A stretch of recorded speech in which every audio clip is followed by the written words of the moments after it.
Where do I go from here? If there's anything left, what are we gonna do with it? But I suppose most importantly, what now? I guess what I was really trying to find an answer to was to the question of how do I let go of someone? I've always held on to this idea that more times than others, you can't truly unlove someone. At least for me, I value having a form of love for someone no matter what happens. But I suppose you need to know why I'm asking these questions in the first place. So, let me tell you about the story of how one day I took a leap of faith.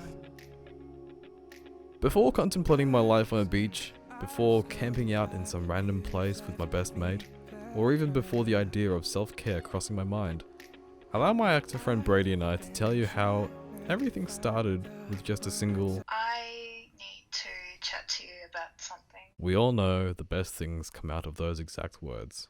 Yeah, there's a lot that I need to get off my chest right now. God. As complicated as these particular moments are, or at least can be, to put it plain and simple, I was being broken up with. I don't know why, but I just can't give the same amount of love that you're giving me, and I know that there's somebody else out there who can, give you that love. For some reason, it can't be me. It was hard for me to keep track of what was being said. I just know that I cannot continue on here with us knowing that you're giving your 100% when I can barely give half. It was just as hard for me to distinguish whether or not this was really happening. I don't understand it at all, but all I can do is just let you go and just find someone that is so much better. Dammo and I had a conversation a bit before my breakup where he told me about how he predicted relationships back in high school. Obviously, I had to ask about how mine would turn out. And sure enough. So, I suppose he either knew that I was not in a good space and that I really needed a mate to take my mind off the heartbreak I was enduring. And good on him, because it was either that or he felt bad for predicting correctly. Anywho, we were in a Discord call and that was where the idea of the road trip happened. So, we had a call to adventure, and that was my achy breaky heart. What we also had was a well thought out plan that could not possibly go wrong in any way, shape or form. What was the plan, you ask? Simple. 5 different locations, 4-day trip, 3 main characters, 2 best friends, and 1 broken heart.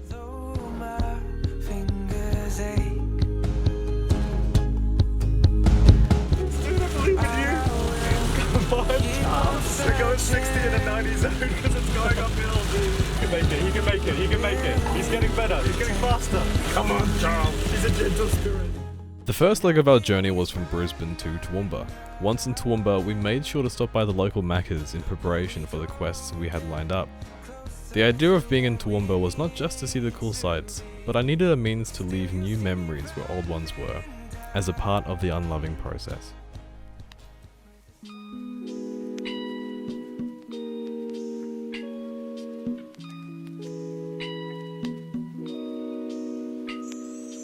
Being in Toowoomba had to be split up into 2 days, enough time to go to all the places we needed to go to and have enough sentimental time there.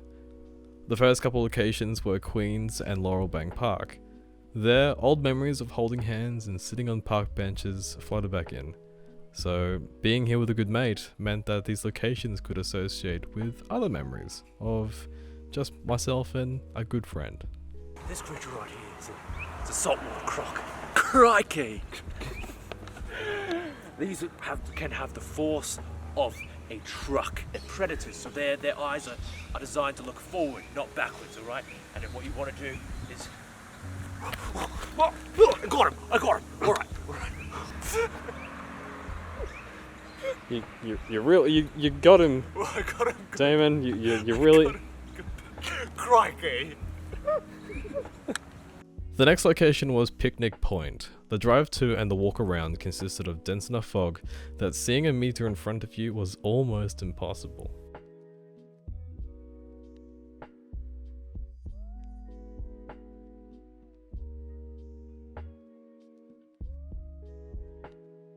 The Japanese gardens were the last significant location for the first day in Toowoomba. It wasn't such a bad thing that I was reminiscing on all these memories I have. I've learned to rest easy knowing that the moments I had with her remain in the past, untouchable, but still something I can look back on and be thankful for, as well as move on from knowing I did my best. So, explain to the greater audience, what have we gotten ourselves into?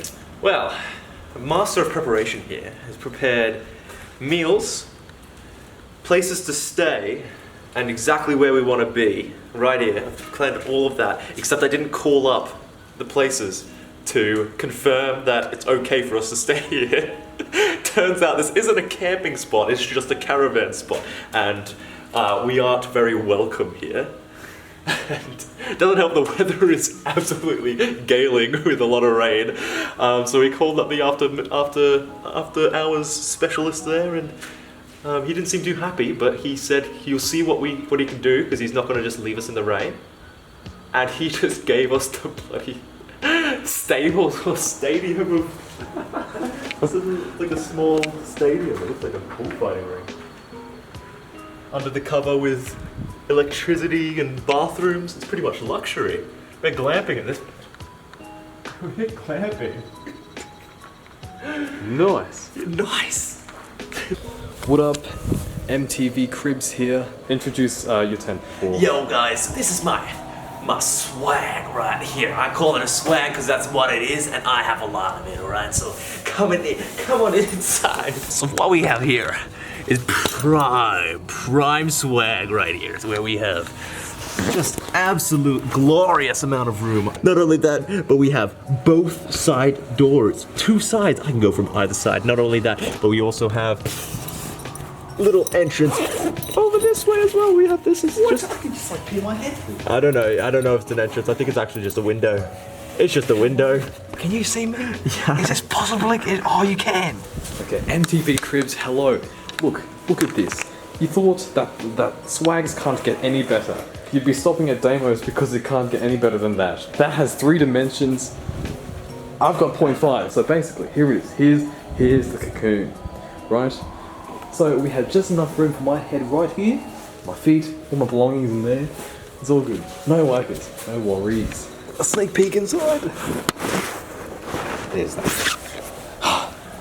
It's all good in the hood.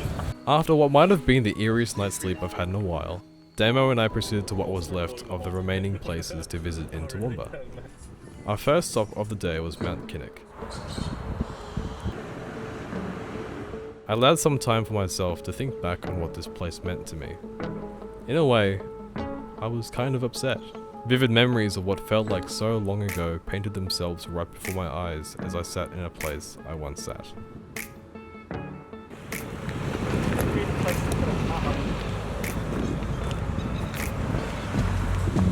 Perhaps it was more of a thing for when work as kids.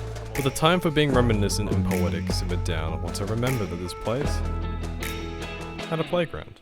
How I could love you, unlove you, and I wish that you could love me. No. And once again, I found myself realizing that the whole point of why I'm on this trip in the first place was to simply heal, let go, and let loose.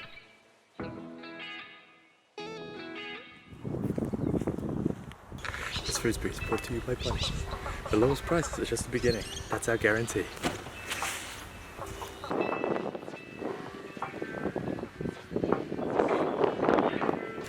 actually don't like coleslaw. Yeah. Only eating it because I don't want to have bread and chicken on its own. Whoa. Carry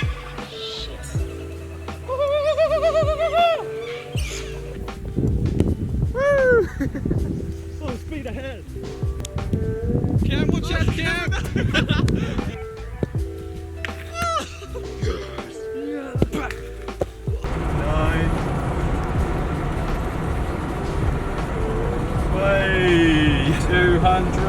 200! What I was beginning to learn more about this trip was that it was becoming more of a lesson to appreciate not just what I've lost, but what I still have. I started to realize the importance of friendships that continue to persist through even the most devastating of heartbreaks. After finally moving on from Toowoomba, the next stop was the Bunya Mountains. Unfortunately, I can only describe what had happened during the trip because the weather conditions were gnarly. If you ever decide to go to the Bunya Mountains, you'll be met with twists and turns so sharp, 10 or 20 kilometers is how fast you're recommended to go if you don't want to fall victim to the meat locker. That's not an exaggeration. Believe me when I say this, there was a sign that read meat locker on the way to the campsite, up the mountain. The contrast between the evening of arriving at the campsite and the next morning held such a stark difference because the campground became littered with wallabies.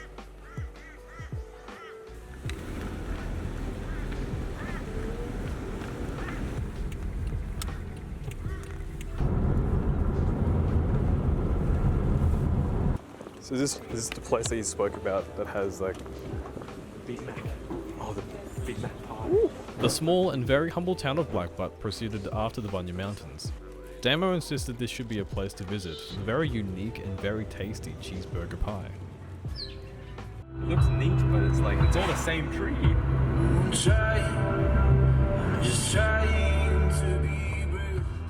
One thing to keep in mind about this trip is that we would stop whenever we felt we found a place that radiated a level of beauty.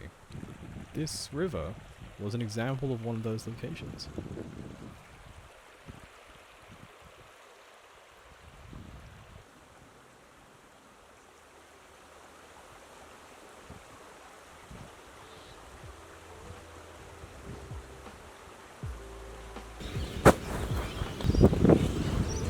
Kenilworth would mark the last place we'd set up camp at. It was interesting to see how far we had come since we had begun the journey. For me, it was to take my mind off things, and for either of us to be adventurous for a few days.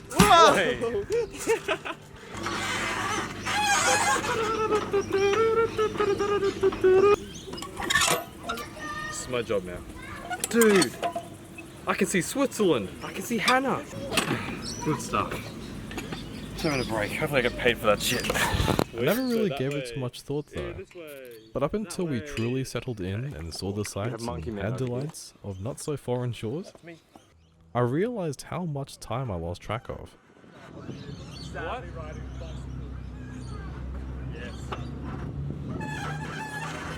A lesson I learned: be more proactive and really start taking care of myself, even if it means calling upon a friend or two. Because by that point, time would have flown by and you would have grown a little bit.